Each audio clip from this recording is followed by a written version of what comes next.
Valët e Ungjillit përcjellin tek ju Prekja e Zotit. Një program i përjavshëm nga Dr. Charles Stanley.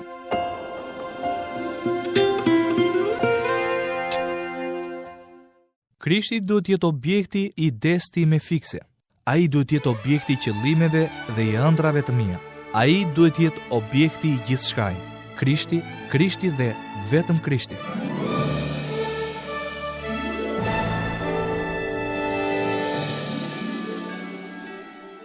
Të dashur dëgjues, përshëndetje.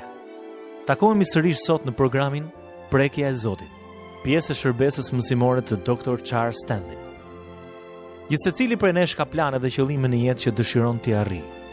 Por, pavarësisht nga ajo që dëshiron të arrish, shumë nga gjërat që do të ndodhin në jetën tënde varen nga mendimi yt, qëndrimi yt, veprimet dhe reagimet e tua. Për këtë arsye është e domosdoshme që ti besosh Zotit me gjithë zemrën, të meditosh në fjalën e Tij dhe të fokusohesh tek Krishti. Ky parim është fokusi i mësimit të sotëm të Dr. Stanley. Në minutat në vazhdim ju do të kuptoni që ky parim është çelësi i forcës dhe i kurajës, pavarësisht se çfarë sjell e ardhmja. Nëse ngjarjet e fundit në jetën tuaj kanë bërë që të ndiheni i friksuar, i dekurajuar dhe i dobët, qëndroni me ne për një mesazh shprese dhe inkurajimi. Në programin e ditës së sotme me Dr. Charles Stanley, paraqet për ne Jezus Krishtin, forcën tonë. Dëgjim të këndshëm.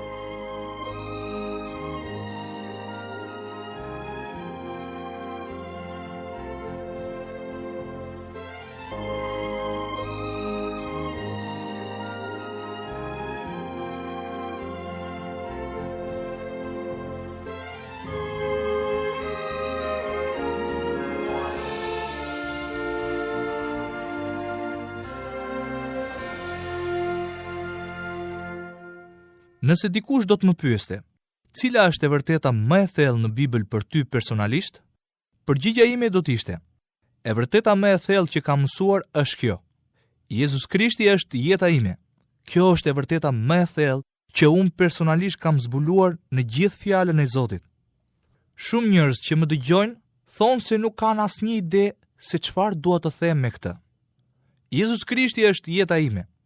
Duke u përballur me sfidën e parë dhe më të madhe në jetën time, një natë ime më tha: "Dua të jap një varg nga shkrimi." Unë e lexova të varg disa herë. Më kujtohet se dola në rrugë dhe para se të kapërceja, ndalova para semaforit. Ndalova dhe fillova ta citoja atë pasazh vetes time. Nuk e di se si, por Perëndia e mbylli atë varg në zemrën time. Ky është një nga pasazhet më inkurajues në Bibël kur unë përballem me një sfidë. Sa herë që nuk jam i sigurt se çfarë duhet të bëj, kthehem gjithmonë te ky pasazh. Ky pasazh është i qartë dhe unë e di se nëse bëj saktësisht atë çfarë thuhet, edhe bëj ndonjë gabim, Perëndia do ta kthejë gjithçka për mirë. Nuk ka rëndësi se me çfarë përballem, sepse ky është premtimi i këtij pasazhi. Dikush mund të thotë: "Hëndë thuaje cili është ai pasazh?" Ai nuk ndodhet në Testamentin e Ri, por në Testamentin e Vjetër. Le të shkojmë tek Josueu, kapitulli i parë. Dua të lexojmë së bashku 9 vargjet e parë të këtij kapitulli dhe unë do t'ju jap gjithashtu një pamje të asaj se çfarë po ndodh. Ndërkohë që shkojmë atje, më dëgjoni me vëmendje. Perëndia po bëhet gati ta largojë Mojsiun nga skena. Ai kishte jetuar 40 vjet në pallatin e faraonit. 40 vjet të tjera ishte në anën e pasme të shkretëtirës duke kullotur delet dhe për 40 vjet të tjera udhëhoqi Izraelin, duke e nxjerrë nga skllavëria egjiptase, ka përceu detin e Kuq, kaloi poshtë malit Sinai përmes shkretëtirës për të shkuar në vendin e premtuar. Por Izraeli rebeloi kundra Zotit, kështu që u ende në shkretëtirë për 40 vjet. Tani, le të shkojmë te kapitulli i parë i Josueut për të lexuar vargjet nga 1 deri në 9. Pas vdekjes së Mojsiut, shërbëtorit të Zotit, ndodhi që Zoti i foli Josueut, djalit të Nunit, që i shërbente Mojsiut, dhe i tha: "Mojsiu, shërbëtori im, vdiq. Prandaj çohu, kalo Jordanin, ti dhe gjithë ky popull, dhe shko në atë vend që unë u jap atyre, bijve të Izraelit." Dëgjoni këtë. "Unë tashmë ju kam dhënë çdo vend që ta bani këmbës suaj ka për të shkelur, siç i thash Mojsiut. Territori yt do të shtrihet nga shkretëtira dhe nga Libani deri në lumin e madh, në lumin e Eufratit. Nga tërë vendi i Hitejve deri në detin e madh në perëndim. Dëgjoni këtë. Askush nuk do të mund të kundërshtojë gjatë tërë ditëve të jetës sate. Ashtu siç kam qenë me Mojsiun, kështu do të jem me ty. Nuk do të lë, as nuk do të braktis. Je i fortë dhe trim, sepse ti do të bësh që ky popull të zotrojë vendin që u betova t'u jap etërve të tyre. Vetëm tregohu i fortë dhe shumë trim, duke u përpjekur të veprosh sipas tërë ligjit që Mojsiu shërbëtori im të ka urdhëruar. Mos u shmang prej tij, as djathtas, as majtas, që të kesh mbarësi kudo që të shkosh. Ky libër i ligjit mos u ndaft kurrë nga goja jote, por mendohu për të ditë e natë, duke kërkuar të veprosh sipas të gjitha tyre që janë shkruar, sepse atëherë do të kesh sukses në veprimet e tua. Atëherë do të përparosh. A nuk të urdhërova unë, je i fortë dhe trim, mos ki frikë dhe mos u thyej, sepse Zoti Perëndia yt është me ty kudo që të shkosh. Mendo pak për të kaluarën. Sa herë je përballur me sfida që kanë bërë të ndihesh i dobët, i frikësuar dhe i dekurajuar. Cili ishte reagimi yt kur përballe me to? Tundimi apo ndjenjat që i pushtojnë në të tilla raste janë dobësia, paaftësia dhe frika. Thua, ku të shkoj? O Zot, çfarë mund të ndodh? Ose mund të ndihesh i dekurajuar dhe thua, Zot, gjërat nuk po shkojnë siç duhet. Cili pra ka qenë reagimi yt? Mendoni pak për këtë. Jozueu kishte qenë me Mojsiun gjatë gjithë kohëve të vështira dhe tani Zoti po i thot: Jozue, unë po vendos mbi ty mantelin e Mojsiut, shërbëtorit më mbreslënës të Zotit. Për Mojsiun gjatë gjithë testamentit të vjetër dhe të ri, thuhet se ishte shërbëtori i fuqishëm i Zotit, përmes së cilit Perëndia kreu shumë mrekulli. Perëndia i dha atij një përgjegjësi të jashtëzakonshme. Ai duhet të mblidhte një grup njerëzish si një komb i ri, njerëzit e zgjedhur të Zotit. Jozueu kishte luftuar me Mojsiun në betejë, kishte qenë me të betejë pas beteje, dhe tani Zoti i drejtohet me këto fjalë. Jozue, unë po të jap përgjegjësinë të bësh me kombin e Izraelit atë çfarë nuk mundi të bënte dot Mojsiu. A imagjinoni dot se si duhet të jetë ndier Jozueu? Ju e shihni atë si një luftëtar të fuqishëm. E imagjinoni si një nga vëzhguesit që u kthye dhe tha: "Dëgjoni, nuk ka rëndësi se sa të larta janë muret e qyteteve dhe sa gjigant ka atje. Nëse Zoti na e ka dhënë, atëherë le të shkojmë dhe ta marrim. Tani dua që të mësoni një parim shumë të thjeshtë. Të gjithë ne që duam të jemi të fortë, të rima dhe optimist, do të përballemi me të njëjtat rrethana në jetë, ku do të ndihemi të dobët, të frikësuar, pesimist, të dëshpëruar, të dekurajuar, madje edhe të depresionuar."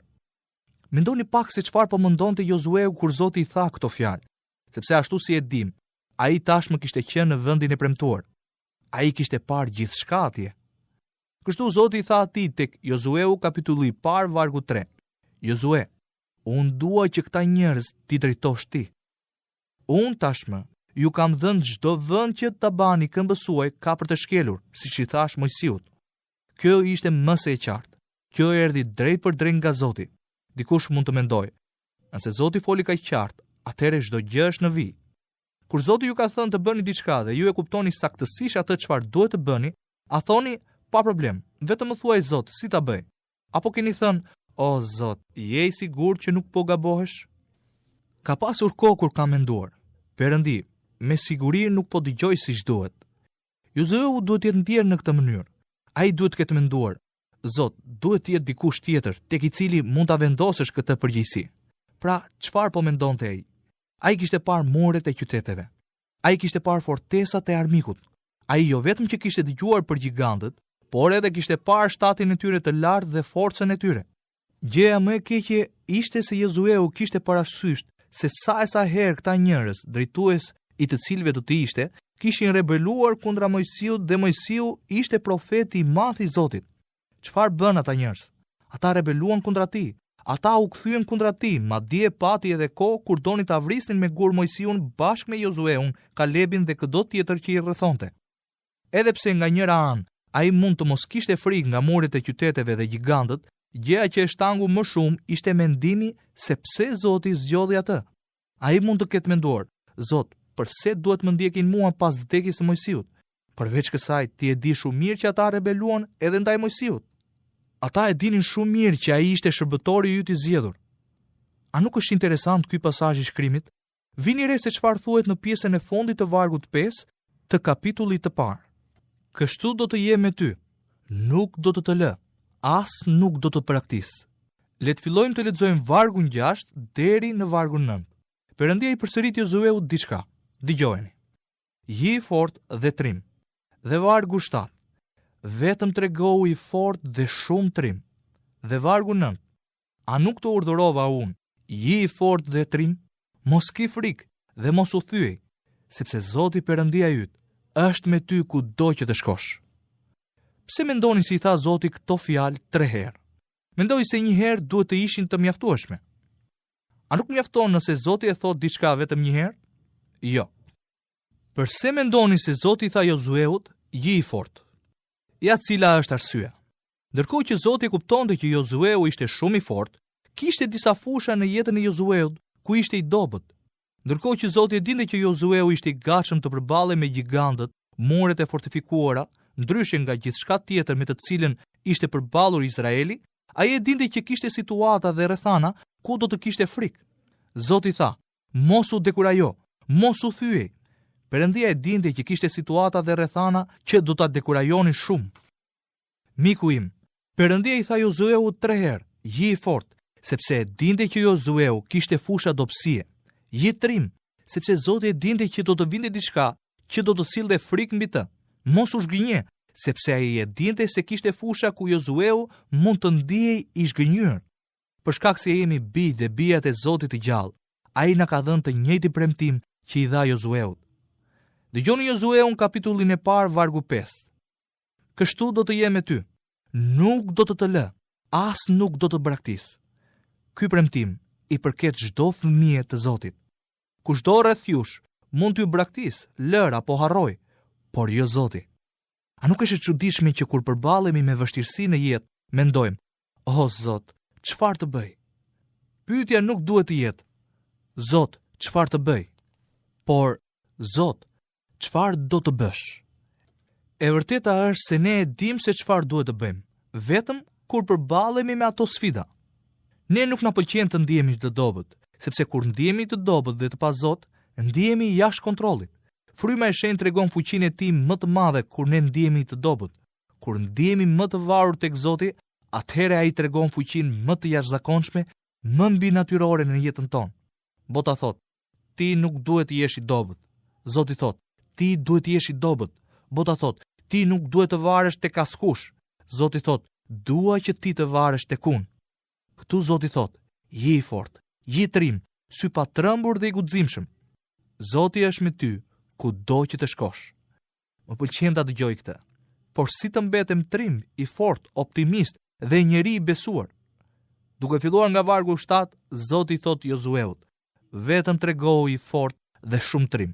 Pastaj ai vazhdon: "Duke u përpjekur të veprosh sipas tërë ligjit që Mojsiu shërbëtori im të ka urdhëruar. Mos u shmang prej tij, as djathtas as majtas, që të kesh mbarësi kudo që të shkosh. Mos dëgjo ata në të djathtë apo në të majt. Mos u shmang dhe mos u huto nga ajo çfarë shikon. Ki kujdes të bësh saktësisht atë çfarë i kam thënë Mojsiut në ligj, që të kesh mbarësi kudo që të shkosh. Ky libër i ligjit mos u ndaft kurrë nga goja jote." Ai thot: "Ki kujdes, bëj saktësisht atë çfarë të them që të bësh." Dhe jo vetëm kaq, ai thot: "Ky libër i ligjit mos u ndaft kurrë nga goja jote, por ti duhet të meditosh në të." Si? Por mendohu për të ditë e natë, duke kërkuar të veprosh sipas të gjitha atyre që janë shkruar, sepse atëherë do të kesh sukses në veprimet e tua, atëherë do të përparosh. Më dëgjoni. E kam thënë këtë me mijëra herë dhe disa nga ju nuk e kanë besuar. Shpresoj që të jeni të zgjuar mjaftueshëm për ta besuar këtë. Ne mund të jemi të fortë, të rima dhe do të kemi mbarësi, sepse Zoti e ka premtuar këtë, nëse do të jemi të gatshëm të bëjmë diçka shumë të thjeshtë. A e dini se çfarë është ajo? Thjesht i besojmë dhe i bindemi atij. Por që të bëjmë këtë, kërkohet diçka. Vini re se çfarë thot ai. Sa herë që Zoti thot diçka 2 ose 3 herë në një periudhë të shkurtër, Perëndia do që ne ta dëgjojmë, sepse ai e di që tendenca jon është të mos e vëmë re. Ai thot 3 herë, je i fortë dhe trim. Ai thot 2 herë, je i kujdesshëm dhe i matur. Ki kujdes, je i vigjilent. Për çfarë? Për të vepruar sipas tërë ligjit që Mojsiu shërbëtori im të ka urdhëruar. Pastaj ai thot, kërkoj që të veprosh sipas tërë atyre gjërave që janë shkruar në të. Ai thot se nëse duam të kemi mbarësi në gjithçka që bëjmë, ne duhet të jemi të fortë, trima, të guximshëm dhe të kërkojmë. Ai thot, kërko. Ki kujdes nga zërat në të majt dhe në të djathtë. Ki kujdes se mos hutohesh dhe largohesh nga ajo çfarë të kam thënë të bësh. Ki kujdes të qëndrosh në fjalë, duke marrë drejtimin prej saj dhe kërko të bësh atë çfarë unë të them të bësh. Ndonjëherë kur shkojmë në fjalën e Zotit, Perëndia na jep një pasazh të shkrimit dhe ne mendojmë, aty është emri im. Nëse emri juaj është aty, atëherë do të bëni të mirë të bëni saktësisht atë çfarë ju thot ai. Nëse gjithçka shkon ashtu siç e duam ne, atëherë nuk do të ketë asnjë sfidë për ne që të mbetemi të fortë dhe trima. E vetmja mënyrë se si mund të zbulojmë se kush është Jezusi në maksimumin e potencialit ton, për aq kohë sa jetojmë në këtë jetë, është të kalojmë tensione dhe sfida të njëpasnjëshme. Pikërisht, atëherë do të zbulojmë se kush është Zoti. Pikërisht atëherë ai do të bëjë saktësisht atë çfarë ka thënë. Ai do të bëjë të fortë dhe trim. Ai do të bëjë që ti të kesh besim, edhe atëherë kur gjithë secili rreth teje ka frikë dhe është i dekurajuar. Kur të gjithë rreth teje të thonë, nuk mund ta bëjmë dot këtë, nuk jemi të aftë dhe nuk kemi kapacitetin e duhur për ta bërë, Zoti do të thotë, je i fortë, trim dhe ki besim. Ti nuk duhet të kesh besim tek vetja, por tek Zoti që premtoi, unë do të jem me ty. Nëse di dhe beson me gjithë zemrën tënde që ai është me ty, krah për krah, dhe jeton brenda teje, atëherë më thuaj, pse duhet të kesh frikë kur Zoti gjithëpushtetshëm jeton brenda teje? Pse duhet të dekurajohesh kur bën atë çfarë të thotë Zoti? Perëndia do të bëjë që gjithçka të funksionojë për mirë vetëm nëse besojmë në fjalën e tij. Ti nuk bëhesh i fortë vetëm duke thënë jam i fortë, jam i fortë, jam i fortë. Të gjitha rrëfimet pozitive dhe ato të prosperitetit nuk funksionojnë. Çelësi është tek fokusi im. Nëse fokusi im është tek forca, guximi im dhe vetsiguria, atëherë nuk ka për të funksionuar gjë. Fokusi i besimtarit duhet të jetë vetëm në Jezus Krishtin. Krishti duhet të jetë objekti i idesë time fikse. Ai duhet të jetë objekti i qëllimeve dhe i ëndrave të mia. Ai duhet të jetë objekti i gjithçkaje. Krishti dhe vetëm Krishti. Sa herë që ky objekt bëhet diçka tjetër, atëherë ne dështojmë, sepse qëllimi i Zotit për të gjithë ne është që të bëhemi të ngjashëm me shëmbëltyrën e Jezus Krishtit. Duhet ju sfidoj të meditonim mbi këtë pasazh tek Josueu kapitulli 1 vargu 9. Je i fortë dhe trim. Mos ki frikë dhe mos u thyej sepse Zoti Perëndia yt është me ty kudo që të shkosh.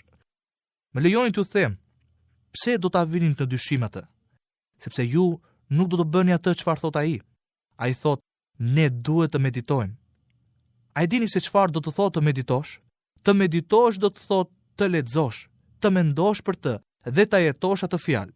Do thotë që ajo fjalë të futet brenda teje derisa ti të fillosh të mendosh në atë mënyrë, derisa ti ta citosh atë, ta besosh dhe ajo të bëhet pjesë e mendimit tënd. Dhe nëse një ditë ndodh diçka në jetën tënde, gjëja e parë që vjen në mend është ai varg. Gjëja më e rëndësishme në jetën tënde është të ulesh në gjunjë çdo ditë, të lexosh fjalën e Zotit dhe të flasësh me Perëndim. Ky është funksioni më i rëndësishëm në jetën e gjithë secilit, sepse nëse kjo gjë është pjesë e jetës tënde të përditshme, atëherë në një mënyrë apo në një tjetër gjërat funksionojnë. Tek Josueu kapitulli 1 vargu 9, Zoti tha: "Je i fortë dhe trim, mos ke frikë dhe mos u thyej sepse Zoti Perëndia yt është me ty kudo që të shkosh." Kur fillon të kuptosh se kush është ai, kur niveli besimit tënd dhe niveli bindjes tënde arritet, atëherë Zoti do të besojë akoma më shumë shërbimin dhe mbretërinë e tij. Je i fortë, je trim, ki besim. Medito mbi fjalën e Zotit çdo ditë. Mos u tërhiq nga gazetat, revistat dhe televizori. Nuk po them që nuk duhet të lexosh apo shikosh televizor, por mos lejo që këto gjëra të tërheqin nga meditimi mbi fjalën e Zotit. Ki kujdes. Je vigjilent. Sigurohu që kjo pjesë e meditimit të bëhet pjesë e ushqimit tënd ditor. Dhe pastaj bëj atë çfarë thot Zoti. Premtimi i tij jepet në fund të vargut 8 te kapitulli i parë, sepse atëherë do të kesh sukses në veprimet e tua. Atëhere do të përparosh. Perëndia i di shumë mirë rrethanat dhe situatat që do t'ju dekurajojnë shumë.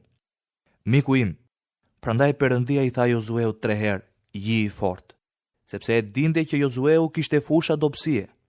Ji trim, sepse Zoti e dinte që do të vinte diçka që do të sillte frikë mbi të. Mos u zhgënje, sepse ai e dinte se kishte fusha ku Jozueu mund të ndiej i zhgënjur. Prandaj, për shkak se jemi bijt dhe bijat e Zotit të gjallë, ai na ka dhënë të njëjtin premtim që i dha dhe Jozueut. Edhe njëherë Jozueu, kapitulli 1, vargu 5. Kështu do të jem me ty. Nuk do të lë, as nuk do të braktis. Ky premtim i përket çdo fëmijë të Zotit. Kushdo rreth jush mund t'ju braktis, lër apo harroj, por jo Zoti. E vërteta është se ne e dim se çfarë duhet të bëjmë, vetëm kur përballemi me ato sfida. Ne nuk na pëlqen të ndihemi të dobët, sepse kur ndihemi të dobët dhe të pa Zot, ndihemi jashtë kontrollit. Fryma e shenjtë tregon fuqinë e tij më të madhe kur ne ndihemi të dobët. Kur ndihemi më të varur tek Zoti, atëherë ai tregon fuqinë më të jashtëzakonshme, më mbi natyrore në jetën tonë. Ne mund të jemi të fortë, trima dhe do të kemi mbarësi, sepse Zoti e ka premtuar këtë, nëse do të jemi të gatshëm të bëjmë diçka shumë të thjeshtë. Thjesht t'i besojmë dhe t'i bindemi atij. Por që të bëjmë këtë, kërkohet diçka. Ti nuk duhet kesh besim tek vetja, por tek Zoti që premtoi, unë do të jem me ty. Prandaj gjithmonë fokusi i besimtarit duhet të jetë vetëm në Jezus Krishtin. Krishti duhet të jetë objekti i idesë time fikse. Ai duhet të jetë objekti i qëllimeve dhe i ëndrave të mia. Ai duhet të jetë objekti i gjithçkaje. Krishti dhe vetëm Krishti. Sa herë që ky objekt bëhet diçka tjetër, atëherë ne miq të dashur do të dështojmë. Sepse qëllimi i Zotit për të gjithë ne është që të bëhemi të ngjashëm me shëmbëltyrën e Jezus Krishtit.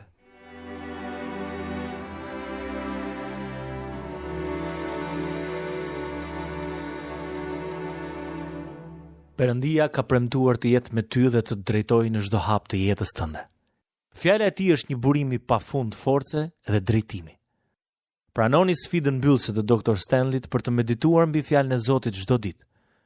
Nëse e bëni atë prioritet të jetës suaj, do të zbuloni forcën edhe kurajon për të përballur me provat e jetës.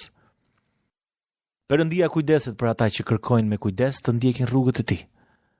Psalmi 25:10-14 thotë: Të gjitha rrugët e Zotit janë mirësi, edhe vërtetësi për ata që respektojnë beslidhjen e tij edhe porositë e tij.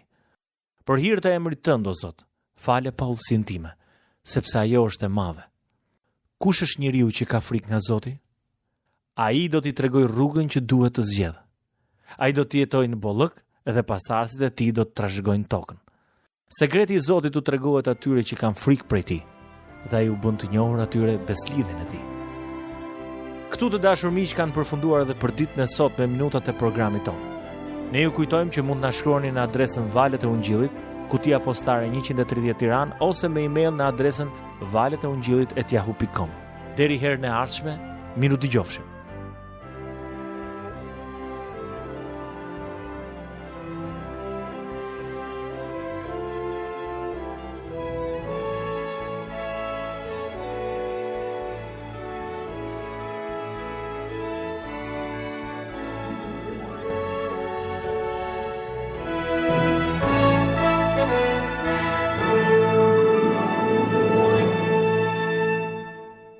Ndoqët programin Prekja e Zotit. një prodhim i organizatës radiofonike Valët e Ungjillit.